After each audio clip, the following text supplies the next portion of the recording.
this could very well be where the game ends. Team Liquid, they had to stop a little bit short on the last push, but what chance do you have against the 5-man team of Liquid? The pull comes through, the suppression is down, the Mega Gnar backwards, but it's not going to do a thing. Someday now the target on the front line, a double kill for Doublelift. Ryu is the last man standing, but he shall not stand for long. They've all been to the final stage before, and now they'll be there victorious together as Team Liquid are your North American LCS Spring Split champions.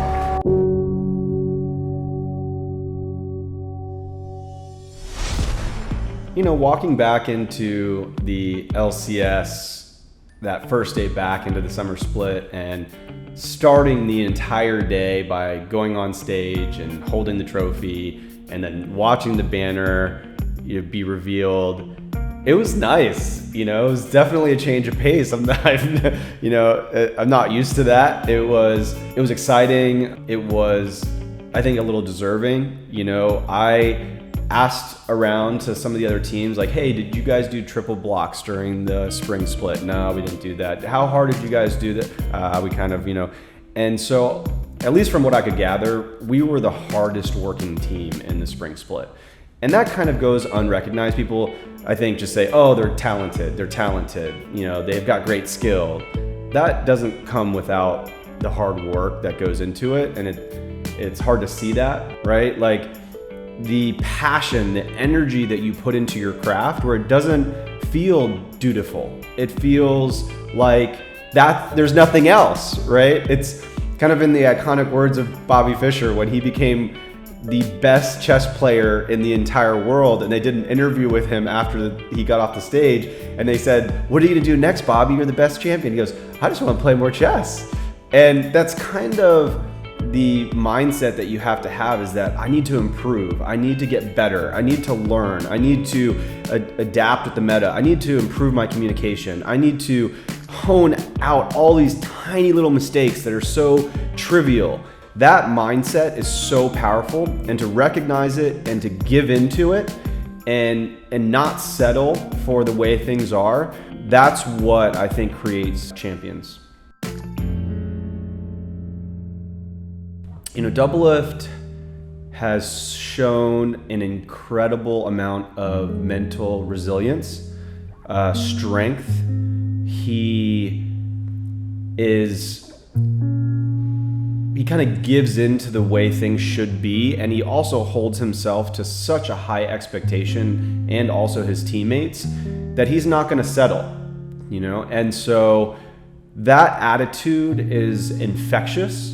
It bleeds into the energy of the other athletes, and not that the other players on the team don't have this as well, but Doublelift exudes it. It permeates the scrim room and the environment.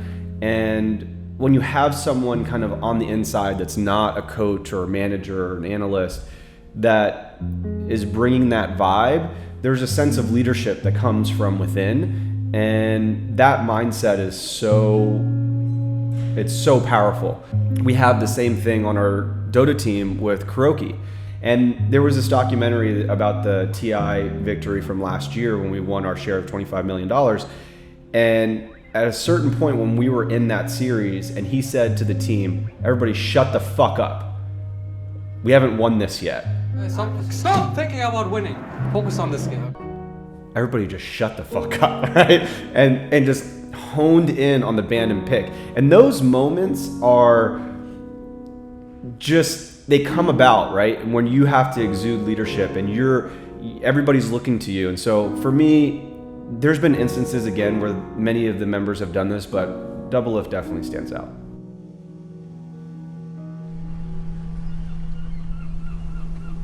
We are kind of riding the confidence that we had from the championship victory and the spring split, but also have some tentativeness associated or kind of produced by lackluster performance during MSI. And so from our perspective, yes, we went to the finals and we 3-0'd 100 Thieves, which was, the second best team. And then we went to the international competition, and it was very clear that when our mindset isn't right, when we started off that competition, we don't play well at all. But then we kind of recovered there at the end and we started playing really well.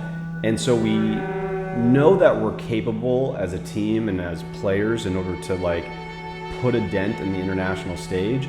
But there were some things that we found out as a team that we needed to fix. And I am just so glad that it happened at MSI and not at Worlds. Setting themselves to the knockout stage, they will extinguish Team Liquid's hope. Fnatic make it to the top 4. They're going to Paris. And now headed into the summer, the goal is to, one, figure out this fucking meta because it's not easy, right? Like, I think one thing that folks are kind of missing the mark on is the level of practice that you need to put into a champion in order to play it at a mastery level. And the difference between playing it at a bronze, a diamond, a master, or level is pretty significant, right? And that's why I think you're seeing some people being pretty anxious to try out these new metas, maybe following some other regions, and then they're trying it themselves and like, oh, I'm pretty bad at like Vladimir or whatever champion it is. And you're like, oh shit, like I feel bad, I'm letting my team down. Like if I was playing, I don't know, Ezreal, I would be doing so much and contributing so much more to the team. So there's some of that. Almost all the players on our team are willing to try new things and to adapt to the meta. They have proven as veterans of League of Legends, right? Jake has been playing since beta, right? Doublelift has been playing since beta. You don't get to the position of winning a spring championship without being able to adapt. Like, they've proven that. They will do that. Like, so I think they're evaluating whether those adaptations are significant or just, a fad. When I think about like who I think we're excited to play against, I would say mostly TSM. You have a couple conditions that I think are leading to that. One, we took their best player, right? And that's a big fucking deal, right? Like every time TSM plays TL and Doublelift wins, it's kind of a little fuck you, which is kind of nice. So there's that. I've known Andy since the beginning of esports, and we've had a camaraderie and a rivalry, and so it feels good to beat him on just like a personal level. And I think TSM is going to end up matching up in skill against TL. I think that first split, they were still figuring things out, but I think they're going to come around. And what we saw from them this past weekend, it looks like it's headed in that direction. It's probably a little early to tell, especially given the meta and everything. But I think Andy being like more involved with the League of Legends team and spending more time with them will probably lead to them kind of getting their footing again. So if you're a Liquid fan and you've been following, maybe you're an OG Curse fan from back in the day and like you used to watch Saint Vicious and I get drunk on stream or like hang out with NY Jackie and teach him how to drive, or watch and tune into the Curse parties at the Curse Mansion, or Team Liquid fan in the last 4 years or so, and you've probably seen us struggle quite a bit, get to that 3rd, 4th place match and always be on the clip of being in the qualification to go to Worlds. Some of you might recall when we ended up finishing 3rd at Madison Square Gardens in front of all that New York crowd, which was so amazing. And it's like, wow, we placed 3rd place. Oh wait, Riot changed the rules. 3rd place doesn't go to Worlds anymore. Like you have to do this whole point system and there's this gauntlet. And okay, all we have to do is beat Cloud9. Like, and we just lost, and it was like, oh god. And then the TSM game against Counterlogic Gaming, where all they needed to do was win that match and they lost, and then we didn't. I mean, the permutations of us not going to Worlds has been it's a curse. It's the 4th place curse. It's just fucking awful. So what do you have to look forward to this? We're going to fucking Worlds. Like that's the goal. That's what I want. I want to go. I want to be there. It's been a dream of mine. Just please. It's got to happen. It's got to happen. So get excited about that.